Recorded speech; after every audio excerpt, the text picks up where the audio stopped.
Who is that man? Why does he look so familiar, even in my sleep? Why can't I stop thinking about him?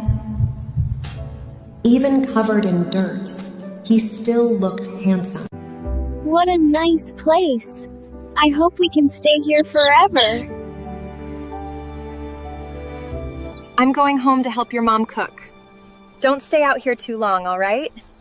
And don't wander too far. Okay, no worries. Just don't get lost out here. My aunt told me not to want to look at him.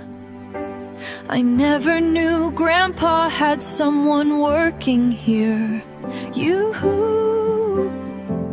There's something about him I can't explain. He's so busy that he doesn't even notice me, and somehow that makes him even more charming.